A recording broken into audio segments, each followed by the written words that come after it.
उन्होंने अपने करियर की शुरुआत करी थी एज अ केमिस्ट्री टीचर, फिर उन्होंने अपने यूट्यूब चैनल की शुरुआत करी आज से कुछ साल पहले। उनका जो यूट्यूब चैनल है उसका नाम है A2 motivation. Please give an energetic and warm welcome to the one and only Arvind Arora sir.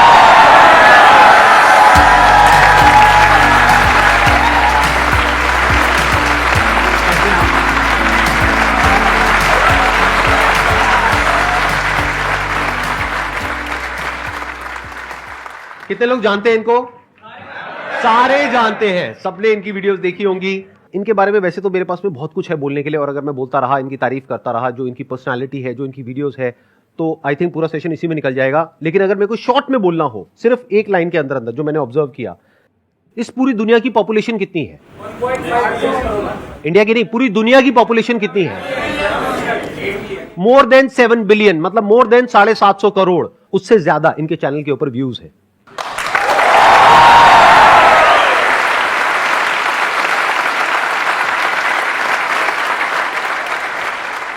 मशहूर होने की ख्वाहिश अब नहीं है मेरी, संदीप सर जानते हैं, बस इतना काफी है।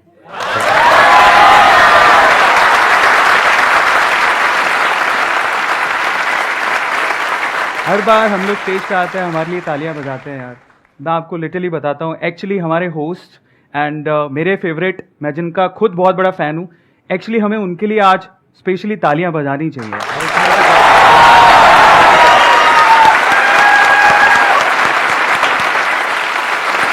बैठिए।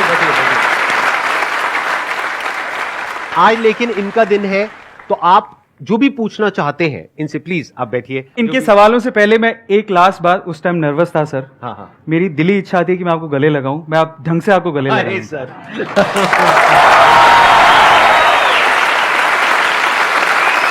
Thank you, you are doing fabulous job actually.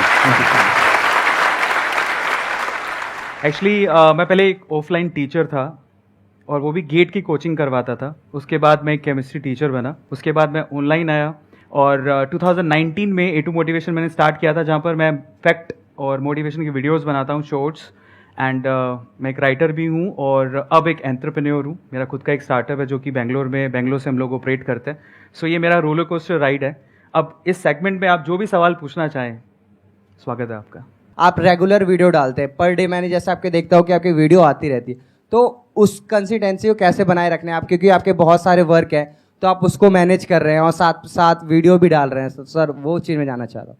मैं जब YouTube पे आया था, तो मैं थोड़ा सा हमेशा फील करता हूँ कि जो आज का यूथ है, वो जब यूट्यूबर्स या सोशल मीडिया पे इन्फ्लुएंसर्स को देखता है, तो वो जनरली देखता है कि बहुत फेम है, बहुत पैसा मिल रहा है, उस वजह से वो लोग इस फील्ड में आना चाहते हैं। ये थॉट प्रोसेस थोड़ा सा नेगेटिव है, क्योंकि मैं इस वे में नहीं आया था। 2014 में मैं बताना चाहता हूँ कि मैं बहुत अपने आप को लकी मानता हूँ कि मेरे पास इतने 6 महीने के पैसे थे कि मैंने ब्रेक लिया।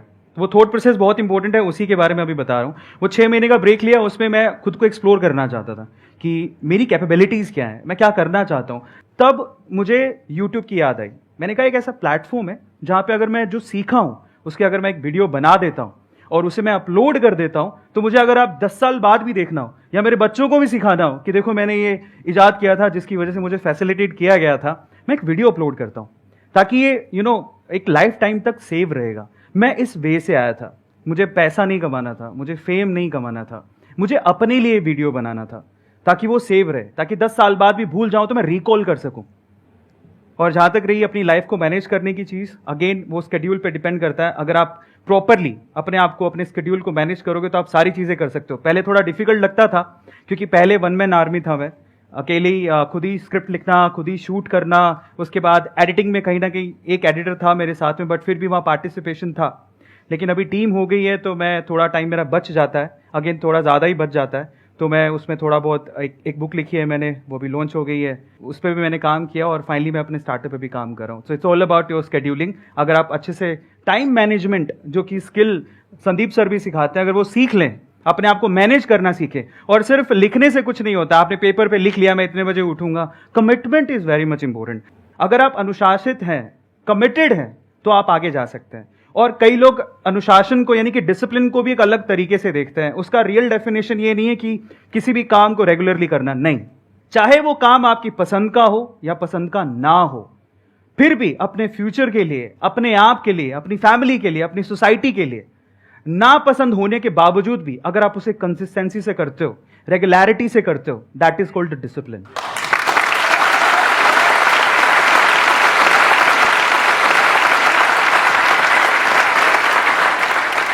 मेरा एक छोटा सा सवाल है कि हम जैसे आर्टिस्ट लाइन या फिर हम यूट्यूब शुरू करते हैं तो अक्सर एक ब्रेक डाउन टाइम आता है। हर किसी की लाइफ में ये टाइम आया होगा या आएगा, जो स्टूडेंट है या उसकी लाइफ में अभी आएगा, तो बहुत डिमोटिवेशन होता है उस टाइम पे कि अरे हमारे साथ फैमिली भी सपोर्ट नहीं करती कि अरे ये क्या यूट्यूब शुरू कर दिया है ना।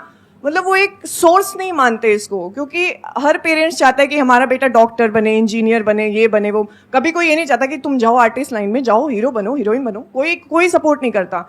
तो how to charge your self? You know, आपने द परस्यूट ऑफ हैप्पीनेस अगर देखा हो तो वो हमेशा एक ही बात बोलते हैं, प्लीज प्रोटेक्ट योर ड्रीम्स।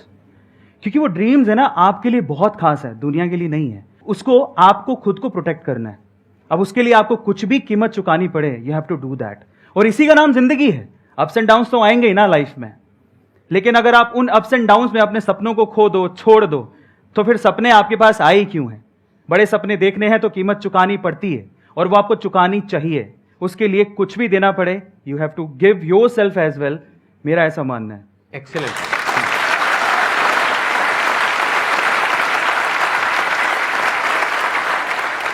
मैं आपको बताता हूँ कि ये बात है, जब मैं बहुत छोटा था, मेरे मामा, मेरी नानी, हम लोग सब साथ में बैठे हुए थे। तो मेरे मामा ने मुझसे पूछ लिया कि जैसे बाय द वे तू करना क्या चाहता है? मैंने कहा बहुत बड़ा आदमी बनूंगा। मतलब मैंने अपने आप को कभी कम आंका ही नहीं, लोगों के सोचने से फर्क नहीं पड़ता। मैंने बोला बहुत बड़ा आदमी बनूंगा, मैं बाहर जाऊंगा कुछ करने के लिए, इंजीनियरिंग करूंगा।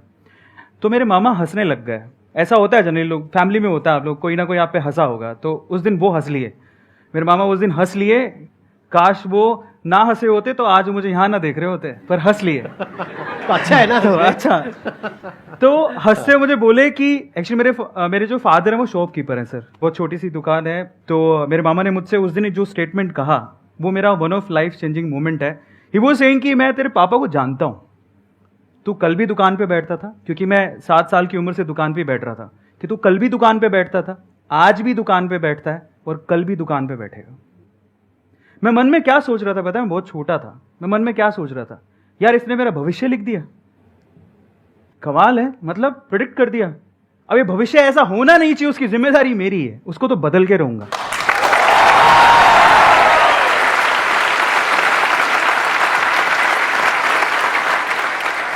जब प्रॉब्लम्स आती है ना हमारी लाइफ में, तो हमारे पास में 2 ऑप्शंस होते हैं। एक है हम ब्लेम करने लग जाए अपने रिलेटिव्स को, फ्रेंड्स को, इसको उसको, सिचुएशंस को, लाइफ को, हर एक को ब्लेम करें कि मैं इसकी वजह से कुछ नहीं कर पा रहा। दूसरा ऑप्शन ये होता है कि जो भी आपको उल्टा बोल रहा है या आपको आगे बढ़ने से रोक रहा है, तो आपको गुस्सा आता है। जब कोई आपको उल्टा बोलता है, आपकी फैमिली में, फ्रेंड्स में, यहाँ पे वहां पे, मुझे भी बहुत बोला था जब मैंने अपना करियर शुरू किया था, इनको भी बोला था, सबको बोलते हैं। आपको ये समझना है कि अगर कोई आपको उल्टा बोल रहा है, आपको गुस्सा आ रहा है ना, आने दो गुस्सा। हाँ। बस उस गुस्से को चैनलाइज करो सही जगह पर। वही इन्होंने किया, और आज देखो इनके अंदर एक जोश है, एक आग है जो आप लोग फील कर पा रहे होंगे, मैं देख पा रहा हूं। वो आग क्यों है? वो वहीं से लगी थी आग, वो जो आपके मामा जी ने वो बोला था। वीडियो में कोई प्रॉब्लम तो नहीं है ना? नहीं नहीं, बिल्कुल नहीं। हाँ ठीक है, नमस्ते मामा जी।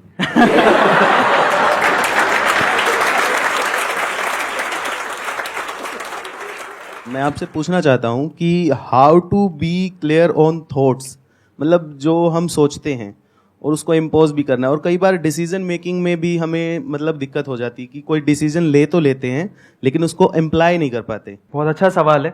क्लैरिटी में एग्जांपल देता हूँ, ज़्यादा इंपॉर्टेंट है। मेरे फादर मुझे जाने नहीं देना चाहते थे बाहर। मैं इकलौता था, शॉप थी, उनको ये था कि संभालेगा कौन।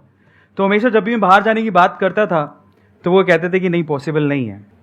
जैसे भी जिद करके मैं निकला बाहर, क्योंकि फादर का कहना था कि भी 2 सिस्टर हैं, शॉप पे कौन बैठेगा, उनकी शादी भी करनी है, जो होता है नॉर्मल फैमिलीज़ में। पर फिर भी लड़ वड़ के साइन करवाया, एजुकेशन लोन लिया, निकले बाहर। अब क्यों गए थे ज़रा समझने की ज़रूरत है। विजन ये था कि मुझे फैमिली को प्रूफ करना है। मेरे मामा जी ने कहा कि भैया ये तो कुछ कर नहीं सकता, मेहनत करके सिलेक्शन हुआ है। पापा ने एजुकेशन लोन पे साइन करने तक से मना कर दिया था, फिर भी जिद करवा के किया। क्यों किया? वो इंपॉर्टेंट था कि मुझे मेरी लाइफ में कुछ करना था, मुझे इंजीनियरिंग करनी थी। अब क्लैरिटी, थॉट क्या है ज़रा समझते हैं। यहाँ से मुझे मेरा करियर बिल्ड करना है। बहुत कुछ पीछे सुन के आया हूँ और बहुत कुछ लोगों को बताना है और प्रूफ करना है। लेकिन जब मुझे मौका मिला तो मैं भी बहक गया। जब बाहर निकला मैं तैयारी करने के लिए सर, तो अगेन पता नहीं कैसे बताऊं, बट वहां पे एक लड़की थी। बाहर जाने के बाद जब हवा लग जाती है, फ्री हो जाता है इंसान, उसी की तरफ दौड़ता है। तो मेरे साथ सेम हुआ। उनको जब पहली बार देखा मैंने तो बस दिल के तार बज गए, पता नहीं क्या हुआ। पर एक बात मैं बोलता हूँ यहाँ पे, अगेन करने कुछ और आया था, पढ़ाई करने आया था, तैयारी करने आया था ताकि मेरा कॉलेज में सिलेक्शन हो, लेकिन वहां पर इस चीज में अगेन साइड में हो गए, डाइवर्ट हो गए। बिकॉज उस टाइम पे क्या, मुझे एनर्जी बहुत थी, जैसे आज आप फील कर रहे हो इससे 10 गुना ज्यादा थी। मुझे ऐसा लगता था मैं बहुत कुछ कर सकता हूँ, लेकिन वो जो एनर्जी होती है उस टाइम पे स्कैटर्ड होती है, इस वजह से आप बहक जाते हो। लेकिन उसे अलाइन करना बहुत जरूरी है और उसके लिए एक पर्सन चाहिए जो आपको समझ सके। तो मुझे लगता था कि यार ये मेरी फ्यूचर वाइफ हो सकती है, ऐसा करके। यस। जिन लड़कों को प्रॉब्लम होती है ना, जिनको लव एट फर्स्ट साइट हो जाता है, उनसे ना मैं आपको एक सवाल पूछता हूं। सवाल ये है कि जिस मोहतरमा के ख्यालों में आप 24 घंटे मशरूक हैं, जिस मोहतरमा के ख्यालों में आप 24 घंटे मशरूक हैं, वो सिर्फ आप ही की है, इसका कोई प्रूफ है?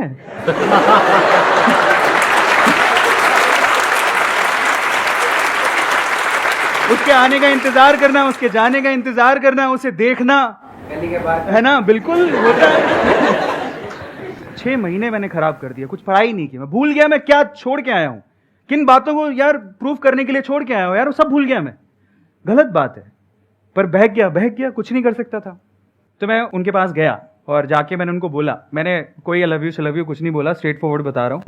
और उनके पास बैठा, जाने का मौका मिला तो मैंने कहा मैं जा रहा हूँ। उनकी मम्मी को बोला पहले, तो मम्मी टकराई। मैंने कहा जा रहा हूँ तो मैं सोच रहा हूँ सबसे मिल लूँ, क्या मैं उनसे भी मिल सकता हूँ? मैं उनका बहुत बड़ा फ़ैन हूँ। वो फ़ैन इस वजह से था क्योंकि वो बहुत ही थोड़ा इंक्लाइंड थी स्पिरिचुअलिटी की तरफ, तो वो बहुत बुक्स पढ़ती थी। तो मैं गया उनके पास बैठा, मैंने डायरेक्टली उनको एक ही बात बोला, मुझे आपसे एक बात कहनी है। तो बोले क्या? मुझे आपसे शादी करनी है। अब अच्छा शादी करनी है, फायदे में बता देता हूँ, मुझसे 5 साल बड़ी थी। उन्होंने कोई रिएक्शन नहीं दिया। लास्ट में जब पूरी कॉन्वर्सेशन हो रही थी, सुनती रही, लास्ट में उन्होंने मुझे बोला कि एक बात बोलती हूँ, ध्यान से सुनना। मैंने कहा हाँ। बोले अपने माँ बाप के पैसों पे तुम यही करने आए हो क्या? स्टेटमेंट बहुत खतरनाक थी, दिल पे चुभ गई कि अपने माँ बाप के पैसों पे तुम यही करने आए हो क्या था। फिर उसने बोला कि तुम जब 6 महीने पहले आए थे ना, तुम्हारे बारे में बहुत सुना था कि तुम बहुत इंटेलिजेंट हो, अब क्या हो गया? फिर लास्ट में उसने जो बात बोली वो आप सब लोगों को सुननी चाहिए। अगेन मैं कह रहा हूँ, लड़कियां बहुत मैच्योर होती हैं। वो खुशी वाली बात भी थी लेकिन चैलेंज भी था मेरे लिए। उसने बोला तो सफल हो जाओ, अपने पाँव पे खड़े हो जाओ, तब हर चीज तुम्हारी कदम चूमेगी, तुम्हें सब मिल सकता है, शायद मैं भी। जब उसने वो स्टेटमेंट बोला, मुझे दुख से ज्यादा खुशी इस बात की थी कि आग दोनों तरफ है। वो कह रही शायद मैं भी।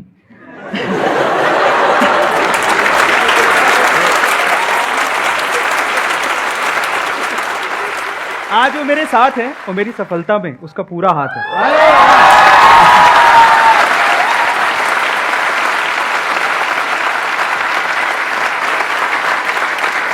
ये छोटे छोटे से मूवमेंट होते हैं बॉस, जब आप अपने पाथ से हटते हो ना। अगेन वो मेरे लिए डिस्ट्रैक्शन था, लेकिन वो आपकी कभी कभी स्ट्रेंथ भी बन जाती है।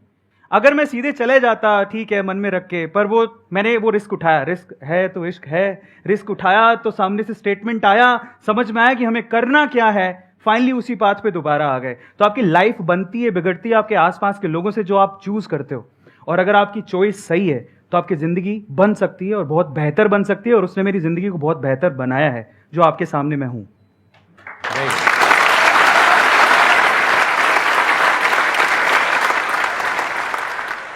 क्वेश्चन ये है कि आपने जैसे बोला कि दैट बर्निंग फायर होना चाहिए या कुछ है, अगर वो स्टिल एग्जिस्टिंग है, but being a special educator क्या रहता है कि हमारा तो वर्क है, but parents are also expecting more as compare to the main streaming student. तो that exertion on the existing job और वॉट एवर द करियर अगर होता है तो वो कैसे मतलब रिजॉल्व होगा? अगर आप करियर को चूज कर रहे हैं तो प्रॉब्लम ये होती है कि दूसरों की एक्सपेक्टेशंस क्या हैं, दूसरे क्या सोचते हैं, कौन सा करियर बेहतर है, कौन उस करियर में अच्छा कर रहा है, हम वो फॉलो करने की कोशिश करते हैं बजाय अपने पैशन को देखने के।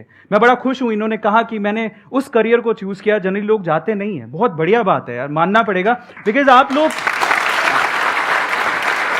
बहुत बढ़िया, बिकॉज आप लोग समझ लीजिए कि आपको ये जो शोशा वाली जिंदगी दिखती है ना, इन्फ्लुएंसर्स वाली, वो दिखने में अच्छी है, उसको मेंटेन करना हार्ड है। आप सिर्फ उनको देख के मत जाओ, आपका कोई पैशन या स्किल सेट है तब आप जाओ।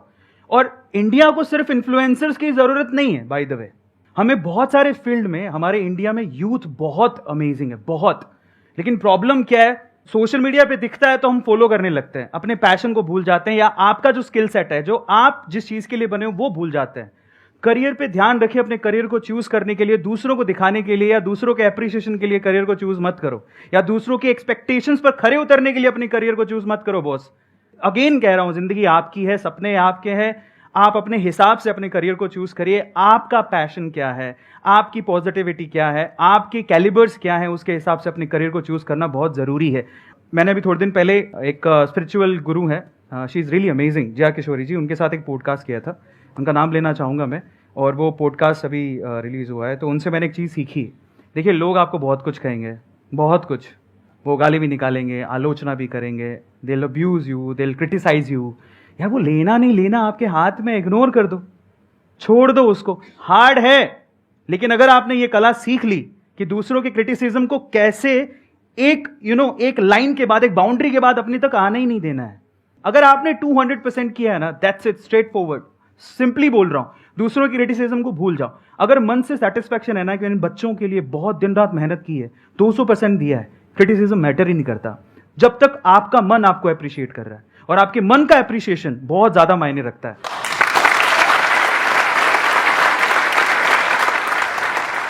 आप अपनी तरफ से ईमानदारी से अपना काम कर रहे हैं। आप किसके लिए कर रहे हैं? आप अल्टीमेटली उन बच्चों के लिए ही कर रहे हैं ना। अब उनके जो पेरेंट्स हैं वो नहीं समझ रहे, वो आ करके आपको उल्टा बोल करके जा रहे हैं, तो आपको गुस्सा आएगा। आपकी जगह मैं होऊंगा, कोई भी होगा, उसको गुस्सा आएगा। किसको नहीं आएगा? कोई इंसान अपने पूरे दिल से एक काम को करे, ईमानदारी से करे, अच्छी नीयत के साथ करे, उसके बाद भी लोग सामने से उल्टा बोले तो गुस्सा आता है। आई अंडरस्टैंड, बट इस गुस्से को यूज करिए उन बच्चों की लाइफ को और बेटर बनाने में। जैसे जब मैंने अपने सेशंस करने शुरू करे थे तो बहुत लोगों ने बहुत तरह से क्रिटिसाइज किया, मेरे को किया, इनको भी किया होगा, आई एम 100% श्योर। तो वो जो क्रिटिसिज्म है उसको मैंने यूज किया कि लोग उल्टा बोल रहे हैं ना, इसका मतलब कुछ उसमें सच्चाई भी है और कुछ झूठ भी है। तो पहले तो उसको फर्क किया, फिर जो सच्चाई है उसको यूज किया कि हाँ, आप जो कह रहे हो बात में उसमें थोड़ा तो दम है, कोई बात नहीं, अभी ये कमी है ना, इसको बेटर करता हूं, इसको इंप्रूव करता हूं, और बेटर करता हूं, और बेटर और बेटर और बेटर। अब वो 100% तो कभी भी नहीं हो सकता, मतलब ऐसा कभी नहीं हो सकता कि 100% पेरेंट्स आपके पास आ करके आपकी तारीफ करने लग जाए, ऐसा नहीं हो सकता। बट अब आपका टारगेट क्या होना चाहिए? 10 में से 9 उल्टा बोलते हैं, 1 अच्छा बोलता है। आपका होना चाहिए इस 10 में से 5 लोग आए और दिल से आकर के आपको थैंक्स करें।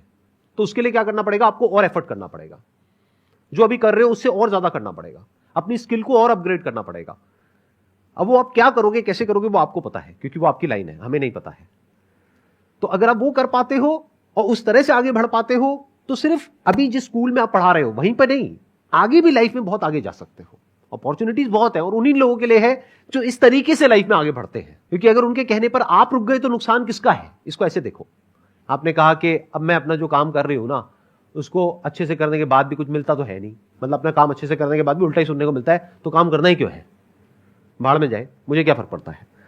ये भी एक अप्रोच है बहुत लोगों की कि हम काम करते हैं, एप्रिसिएशन तो मिलता नहीं है, जॉब करता हूं, यहां पर कमियां तो सब निकालते हैं, तारीफ कोई करता नहीं है, अच्छी क्वालिटी कोई देखता नहीं है, तो मैं अपना काम ढंग से करूं ही क्यों? तो इसमें नुकसान किसका है? कभी सोचा है? शॉर्ट टर्म में चलो उस इंसान का नुकसान है, जो एम्प्लॉयर है उसका नुकसान है। लॉन्ग टर्म में किसका नुकसान है? एम्प्लॉय का, क्योंकि वो एम्प्लॉय वहीं पे स्टक हो जाएगा, वो बेकार हो गया उस कंपनी के लिए भी और कंपनीज के लिए भी। लेकिन अगर उसको उस कंपनी में उल्टा बोला जा रहा है, फिर भी वो अपने काम को और अच्छा करता जा रहा है, और अच्छा करता जा रहा है, और अच्छा करता जा रहा है, तो आज नहीं तो कल वो उस कंपनी को छोड़ेगा, कहीं और जाएगा। तो हो सकता है वहां एप्रिसिएशन नहीं मिला, अरे वहां तो मिलेगा, दूसरी जगह नहीं मिला, तीसरी जगह मिलेगा, चौथी जगह मिलेगा। कोई तो कंपनी होगी जो देखेगी कि आप एक्चुअल में अंदर से क्या हो, जिसको हीरे की परख होगी, और उस दिन आपको हीरे का दाम मिलेगा।